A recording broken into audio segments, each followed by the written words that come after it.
This is Karim Alshurafa of SMS Group, Inc., and member of the AIST Association for Iron and Steel Technology.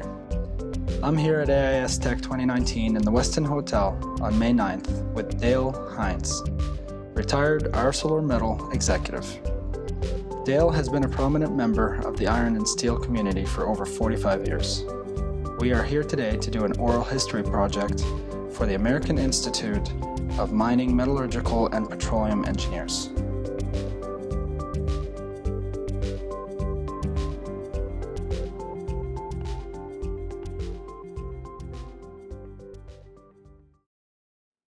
Thank you, Dale, for agreeing to speak with us today and share your experiences. Thank you, Karim, and I'm pleased to be here today. That's great. Really, I'm excited about this interview and can't wait to get into it. Tell me about where you grew up. Yeah, so I was a native of Cleveland, Ohio, and all of my formative years, and until age 50, I spent all of my time in Cleveland. Other than going to college for a while, I went away for 4 years to Bowling Green State University. That's fantastic. And what did your parents do for a living? Well, my mother was a housewife, although she dabbled in floral arrangements, which was her family side of the business. She pitched in at their flower shop. My dad, my grandfather, my great-grandfather, and my great-great-grandfather were all fire chiefs in the city of Cleveland. I chose a different path at the urging of my father, actually. He wanted me to break the chain. Wow, you really stepped outside of that. Who or what influenced you to become who you are in the industry today? Well, I had gone to school to be a school teacher. My degree was in secondary education. And for a number of different reasons, I chose not to pursue that career path. And I applied for a job at Republic Steel because I needed to work, needed to earn a living. It took some time for me to grow into appreciating that work, blast furnace work. After I took that interest in iron production, the company was offering some courses. There were all the mill process related courses from iron making and steel producing to hot rolling and cold rolling and finishing and coating and some metallurgical fundamentals. So in that fashion, I picked up some fundamental engineering skills. That's fantastic. And what school did you go to? Yeah, I went to Bowling Green State University, which is in Western Ohio, just south of Toledo. I later earned an MBA from Baldwin Wallace College in Berea, Ohio, which is near Cleveland. Oh, that must have been very valuable for you in your career. Why did you choose that school in particular in Bowling Green? My dad chose that school. Okay. Because that's where he used to go hunting every fall. I guess, what about Baldwin Wallace College? The proximity to our home in Cleveland was very convenient. And they had an accelerated program that allowed me to finish that course of study over the course of a couple of years.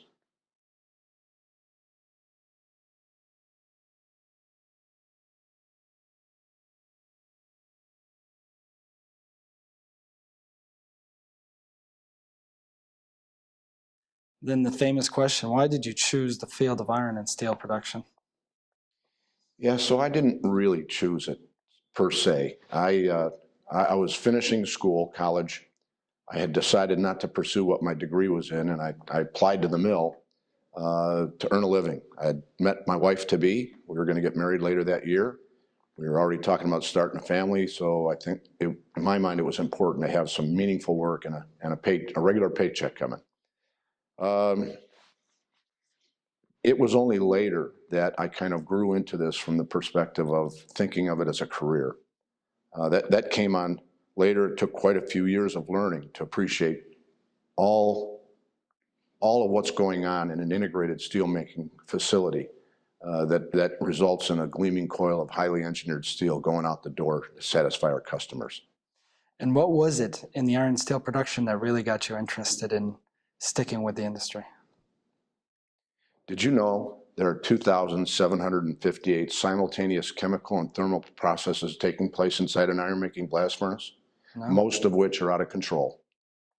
Now, there's a few we pay really close attention to, but it fascinates me how we can take dirt out of the earth and turn it into liquid hot metal that runs like water. Sounds like you found your passion right there on the spot, huh? Did you have any professors that mentored you in any particular way that may have led to that decision? Not as it relates to my career in iron and steel. I certainly had some professors that were excellent mentors in terms of life lessons. I had a superintendent or blast furnace manager probably 10 or 12 years after I started that was really a good mentor for me in the business and helped me along the way.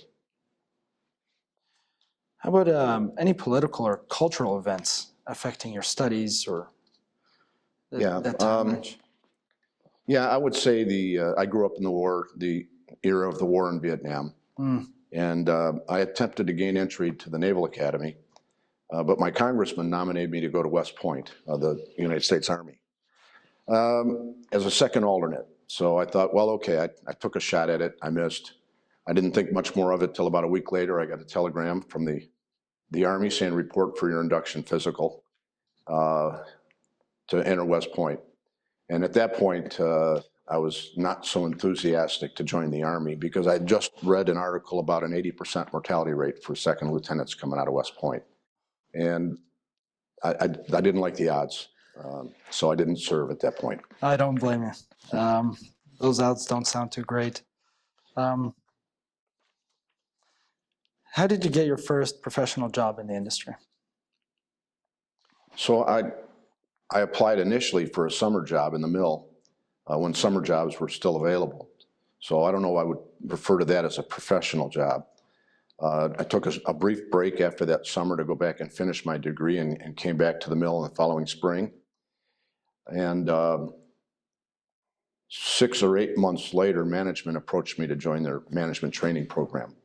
And that's probably the first time I thought about it as being a possible career.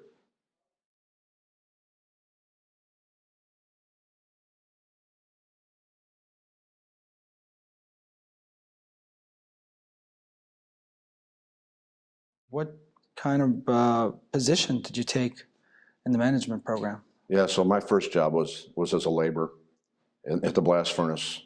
Largely consisted of walking around with a shovel and moving piles from one spot to another, or loading up wheelbarrows, or whatever mess had been made, we got to clean it up. Working through the ranks. Yeah, for sure. From there, I entered in the management training program, and over a number of years, I worked my way through progressively more responsible positions with more people to manage their activity. Was it difficult to transition into that profession? Yeah, again, I was several years into this before I started to think of it as a career.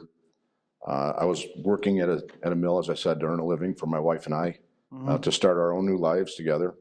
And only later did it dawn on me that I really liked what I was doing.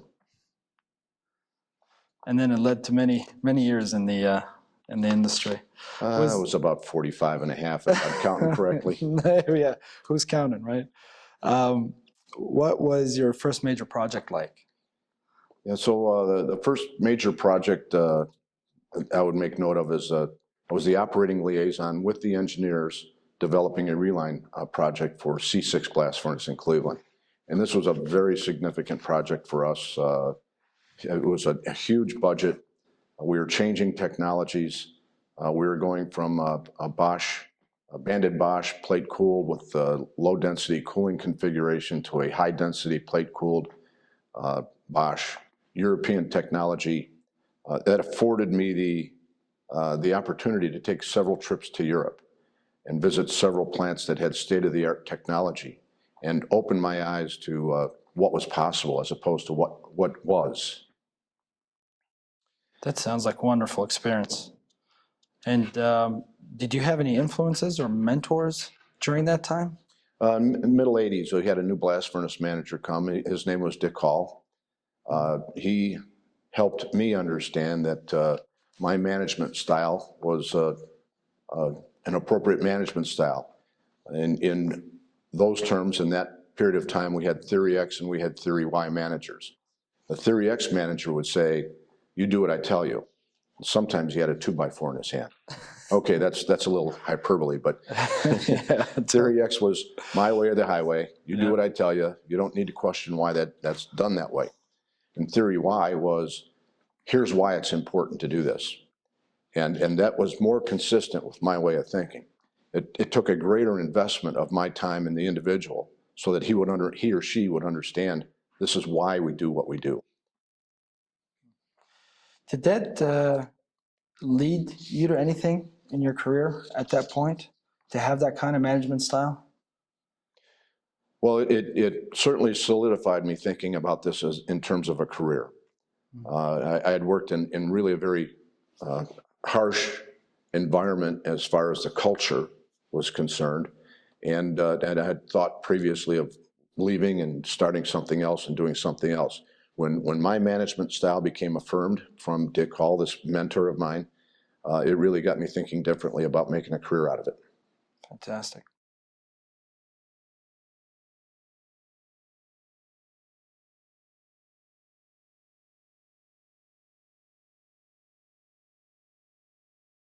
What other positions did you hold within the company? So I started as a laborer, moved into management trainee. Stockhouse foreman came next. That was raw materials handling assignment. From there, I moved over to the furnace and managed the cast house or liquid hot metal casting systems. Moved up to a day position sometime along the way where we had a general foreman's position, kind of ran the operation of the plant. I took a brief break in service from LTV Steel in the middle 90s and moved out to Lorraine at a joint venture between United States Steel and Kobe Steel in Japan. That was all blast furnace work, and that took me from 1973 to about January 10th of 1996, at which point I rejoined LTV Steel in Cleveland, but then I moved to the steel shop where I had an assignment there. Ultimately, I became the manager of the steel shop in Cleveland, 1998, and January 2nd of Y2K, after spending the night in the plant for the world's biggest non-event, I got up on January 2nd, drove to Indiana Harbor and started my new position there as division manager, iron, steel, and logistics. Ultimately, I found my way to Burns Harbor in 2003, where I got the position of senior division manager, coke, iron, and steel divisions. And that's where I finished my career late last year. What was your research work / focus throughout that time? So in the late 80s, early 90s, I had the opportunity to collaborate with our researchers on a high natural gas injection practice on one of our blast furnaces, C6 in Cleveland. And this was pioneering work to this point in time. And I was, we wrote a paper, published it. I presented it at what was then Iron and Steel Society, ISS, of AIME. And the paper was recognized, and I won the J.E. Johnson Jr. Award as a result of that work. That's fantastic. Congratulations. Thank you. What are some of the biggest technical challenges you experienced in your career? So the reline experience, where we changed from old technology to high-density plate cooling, this was a big challenge, and it required all of us to learn a different way to work around the blast furnace. We changed our refractory practices over the course of 2 decades, from primitive clays to sintered material to monolithic poured castable linings in our refractory systems in the cast houses. That was significant change and took quite a bit of learning what to do and what not to do. So when I moved out from Cleveland to Indiana Harbor, I was changing from plate-cooled furnace technology to stave-cooled furnace technology. This required me to see things a little bit differently. And maybe switching to the steel shop now, when we learned how to slag splash in the BOF and extend the vessel linings almost indefinitely with that technology. Those were some of the biggest challenges.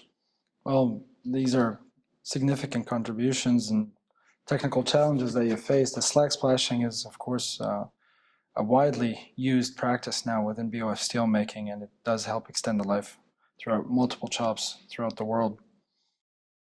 Are there any technical contributions to the industry that you can share with us? The high natural gas injection practice on the blast furnace in the late 80s and early 90s was really groundbreaking. While it's fairly commonplace now, particularly in the United States with the advent of fracking and vast quantities of natural gas readily available at low prices. At the time, this hadn't been done before. And we developed the technology to deliver the natural gas to the furnace. Most people today use a lance through the blowpipe to get the gas in the airstream, the wind, if you will, the hot blast.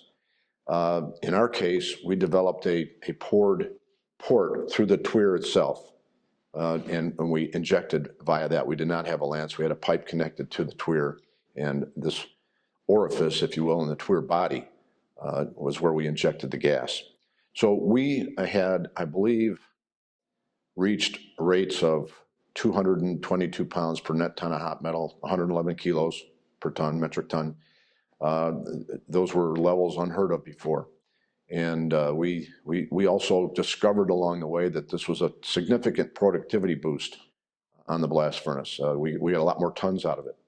So not only did we lower our coke rate on the furnace, coke being more expensive than the natural gas, we get the benefit of additional volume through throughput from the furnace as well. I mentioned refractory practices. We had some pretty primitive practices when I first started in the blast furnace with sand-formed runners that would last a cast or two, and you'd have to change them to a sintered material that we would stamp into place and then heat it to the point where it's sintered into a solid form, and then finally pouring castable cement around forms for our refractories in the cast house. And we went from having 6 people required around the clock, 24 hours a day, 365 days a year to maintain the refractories in the cast house, to having 2 people there around the clock to cast the furnace, and a small repair crew that would come in every 6 weeks and refresh and renew the refractories. So this was pretty challenging stuff in terms of change. People don't like change. People resist change. Yeah. Change is difficult. It is difficult. But it made quite a difference in our operation.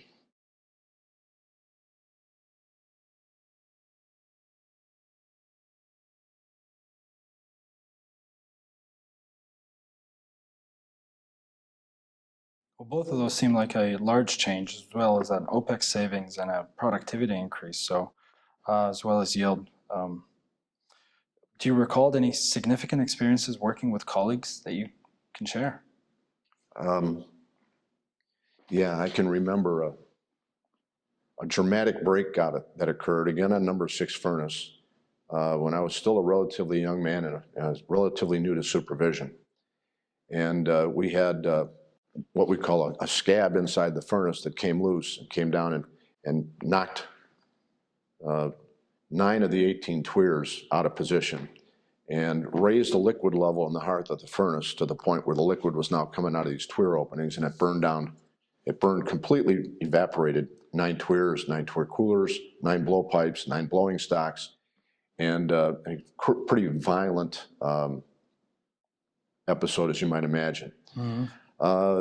The rest of the people that were in the furnace area at that time took off running, and probably a good thing they did, because we had water pouring down the floor on top of the cast house runners and creating explosions as the water ran into the torpedo cars and mixed with the liquid iron that was still coming out of the furnace. And I was in the mud gun room, or the shanty as we called it, and my escape path was cut off. And so everybody there thought I hadn't survived. And so they were calling people from all over saying, I don't think Dale got out of there. And, about half hour later, when things kind of calmed down, I walked out of there without a scratch. I was glad to go home and hug my kids. That's an incredible experience. I have another one. This one's actually kind of funny. Yeah, I'm ready for that. All right. So I'm sitting in my office in the steel shop one day in 1998 or 99, and I get a call from one of the plant engineers. And he says, hey, we got a problem down here just outside your shop with the old open hearth, which they were demolishing. They were in the process of demolishing a 100-year-old open hearth. And that's okay, we'll be right down. I grabbed my maintenance manager from the BOF. We went down there, and they had consulted some prints. And what they thought to be a dead pipe was actually an active water main. The guy with the backhoe went to take the water main out, and he punctured it with a tooth on the backhoe bucket. And he had a geyser that was spraying water about 150 feet in the air, washing off this old open hearth crane that was overhead. So they had dug an enormous pit to get access to this pipe, and the pit was filling up with water. And the engineer says, you're gonna be down 12 hours. I said, what do you mean I'm gonna be down 12 hours? He says, yeah, it'll take us about 12 hours to isolate this, fix it, and get you back in business at the BOF. And I turned to my maintenance manager. I said, have we got enough water to run? He goes, yeah, we got enough water to run. I turned to the engineer and I said, come back Tuesday. We're down Tuesday for 12 hours. He says, oh, no. We can't possibly wait till Tuesday. This is Thursday the previous week. He said, we got to get this job. We got to take this open hearth down. I said, I'll tell you what. As soon as our vice president of operations calls me and says it's more important to take down the 100-year-old open hearth than it is to make steel today, I'll shut it down. And he kind of grabbed his chin. He says, yeah, I think we're needing to pump over here and another pump over there, and we'll pump some water over to that sewer. And that's when he smartened up. That's a good one. We understand that you've had some awards, honors throughout your career. Could you please elaborate on them? Yeah, the J.E. Johnson Jr. Award was given to me for the natural gas work that we did. It's creative work in iron making. Supposed to go to a younger person, less than 40 years old. I just snuck under the wire on that one. But I was honored to receive that for the work we did in natural gas injection. I was deeply honored to become an honorary member of the American Institute of Mining, Metallurgical, and Petroleum Engineers, or what we used to refer to as AIME. Nobody in our area said AIME, it was always AIME. We were always going to the AIME meeting. That's the parent organization for AIST. Mm-hmm. So with that award, the honorary membership, I joined a really short list of people that are iconic in our industry. And it's really quite humbling for me. And one that speaks to my community involvement. I received the Heart of Gold Award from the American Heart Association, where I contributed to their fundraising and community outreach programs for over 15 years in Northwest Indiana, in the Chicago area. Could you care to elaborate on that? Yeah, I got involved with the American Heart Association very early on at Burns Harbor when I got there in 2003. My involvement there led to 15 years of volunteerism, if you will. 5 of those 15 years, I was the Heart Walk captain, executive Heart Walk captain, raising funds for education, outreach, community involvement, teaching people about the risks associated with heart disease and stroke.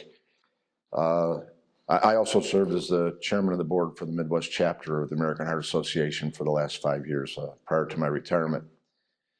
And I guess I would also throw in there that for 5 or 6 years, I sat on the board for the Dunes Learning Center, the Dunes Environmental Learning Center, located in Porter, Indiana, near Chesterton. This is a wonderful teaching lab for children that may be disadvantaged. They may grow up in the city and never see the forest or never see Lake Michigan or not understand what's going on outside. And they would go and spend a week or a weekend in some cabins at the Dunes Environmental Learning Center. And we just said, kids need nature and nature needs kids. Well, thank you for sharing that with us.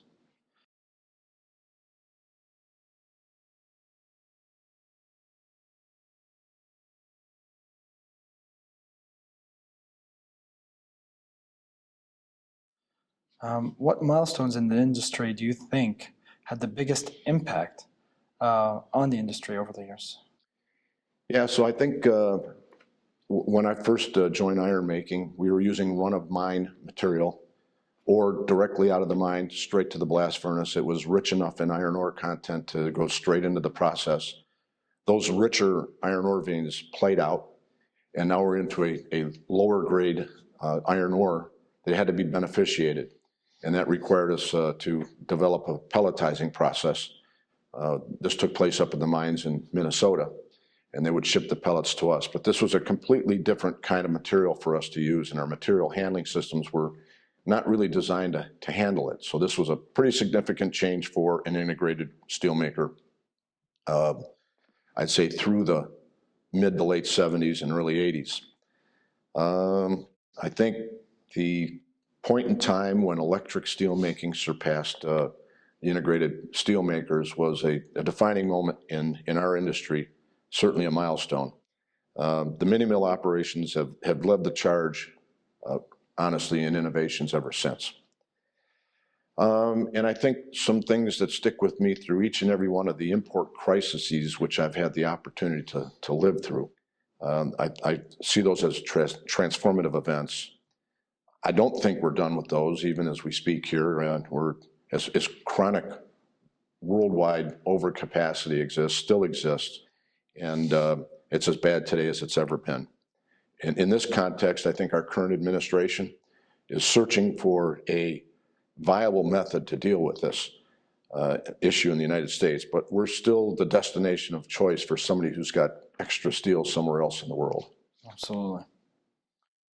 When did you first hear about AIME and AIST? Karim, I'm old enough now that I really don't remember that well. Okay. I can remember early on when I first joined the industry that some of the guys that had been around a little bit longer than me would say, hey, there's a dinner meeting tonight. And it would have been either AISE or AIME, ISS, Iron and Steel Society. And I would have the opportunity to go and listen to somebody in our industry rather, speak on a topic for the evening. It would run the gamut of some technical aspect of how we do our business to somebody with macroeconomic viewpoint in the world. I had the privilege of hearing Father Hogan, actually, very early on. An impressive man. Did that influence you to get more involved in the organizations and progress with them over the years? Yeah, not really at that point in time. What that really did for me was allowed me to see the value of networking with other people that have similar interests or similar lines of work. There were a lot more of us then, integrated steel producers and blast furnace operators, and I'd hear stories from guys or gals that came in from out of town that they did things differently than we did. So that was kind of eye-opening in that way. It certainly allowed me to have a wider viewpoint of our industry from that point forward. My involvement with the organizations really came along a little bit later. I was assigned to steel producing in 1996, and among my assignments at the steel producing shop in Cleveland came an assignment from my manager, Bob McCormick, who said, you are now the membership chairman for the Cleveland chapter of AIME. It was always AIME. Right. And so I didn't really know what that was going to take, but that really started my involvement with the chapter. From there, I grew into more responsible roles within that organization and ultimately became the chapter chair in Cleveland and prior to my transfer out to Indiana Harbor in 2000. Once I got out to Indiana Harbor in 2000, it wasn't too much later that my telephone was ringing and the guys in the Midwest chapter said, hey, we hear you like to participate. And so I went to a couple of meetings and ultimately became the chapter chairman in the Midwest chapter. I was actually the chapter chairman when the merger came about between ISS and AISE, and was on the committee that helped us draft our plan for how we go forward. And then 6 months later, I went back in as chapter chairman for the new chapter of the Association for Iron and Steel Technology in Midwest chapter of Chicago. So it was during this time, early 2000s, that I was asked to join the Foundation Board of Trustees for Iron and Steel Society. I stayed on in that role, passed the merger, and ultimately became the Foundation Board President for the Board of Trustees. Then, Yeah.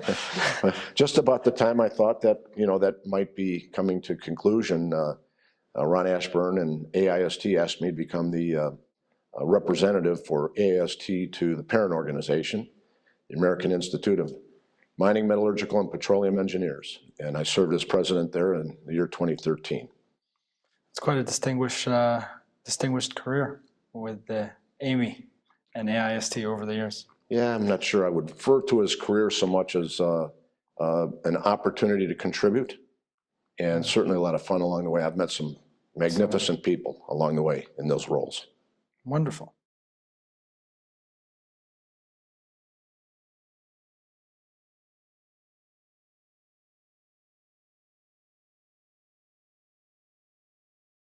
How do you see the societies benefiting people in the industry today based on your experience?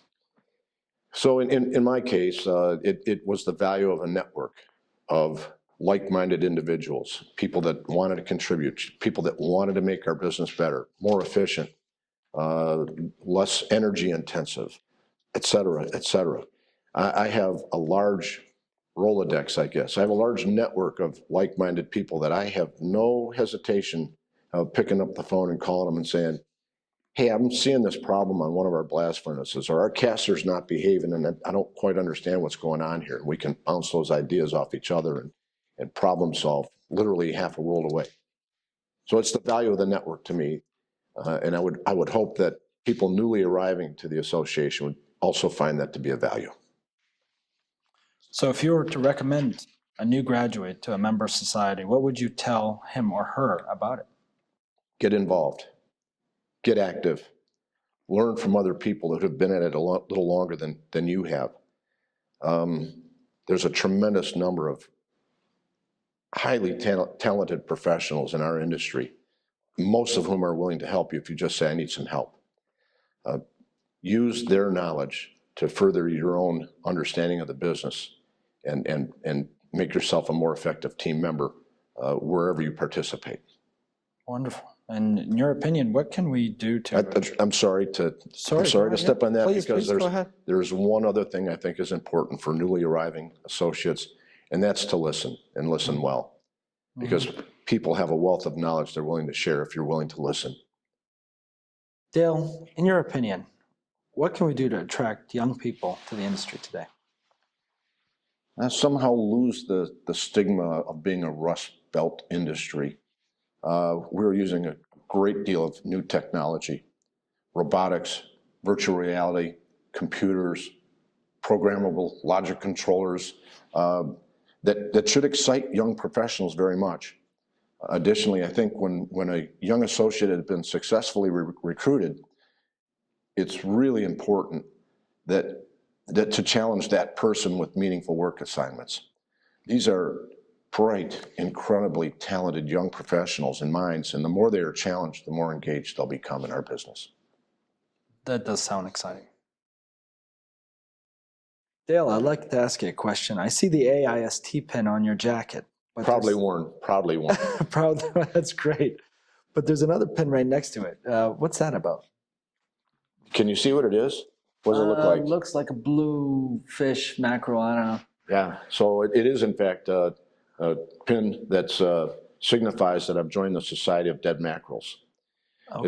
It's a very elite club of former chairmen of the board for the American Institute for Mining, Metallurgical, and Petroleum Engineers. It really verifies that I've passed into the land of has-beens. There's a ceremony that goes along with being bestowed. It's a very solemn ceremony, requires a precise number of words to be spoken in a precise order.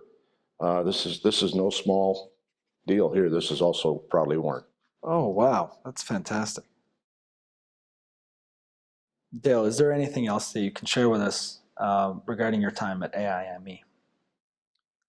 Yes, I think I would like our members of AIST to understand the legacy we share through our parent organization, AIME, and the Iron and Steel Society. We have participated, contributed to the building of the Panama Canal more than 100 years ago.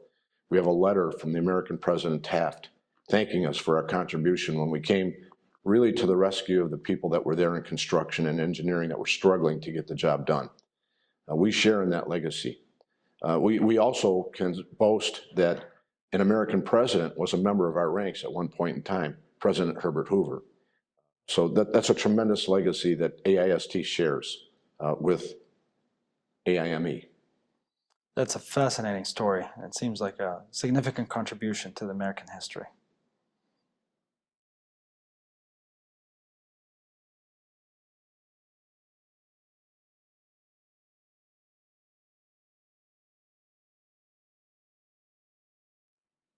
What has made working in this field meaningful to you, and what has been your favorite part of working in the field?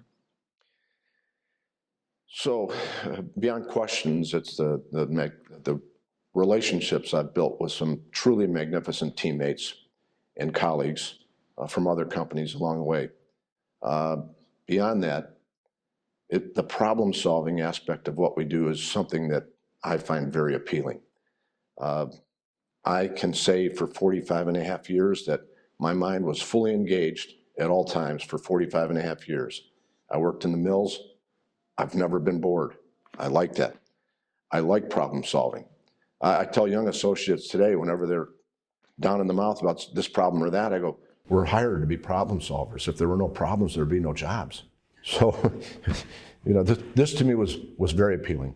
That's very true. So, great advice for them. And then if they would give them one more tip to young leaders and engineers in the profession in our industry today, what would you tell them? Find a way to keep your skills fresh and renew them on a regular basis. Is there anything else or stories that you'd like to share with us, discuss prior to concluding our interview? I'd like to discuss plastic injection for a little bit. I've been working on this project for a long time now, and it's been very close to coming to be reality, but we haven't quite pushed it over the finish line. Plastic injection on the blast furnace would take waste that you and I throw away routinely and convert it to an alternative fuel source to the blast furnace. It would avoid taking that material to landfill and ultimately finding itself into the Pacific Gyre, where there's this mass of plastic out there that's getting into our food chain. We can do this. There's a process available to separate different grades of plastic, some we don't want in the blast furnace and some that we do. But we can create a fuel out of things we throw away today. So that to me would be an exciting accomplishment. It's enough to get me re-involved. And now that I've retired, I'd come back in a heartbeat to see this one go forward. I have to say, Dale, this was a fascinating interview, and the stories that you shared about your career and life you've had in the industry. It's been a pleasure to spend this time with you, and thank you so much again for your willingness to share your story with AIME, AIME. Karim, thank you. Appreciate your time today.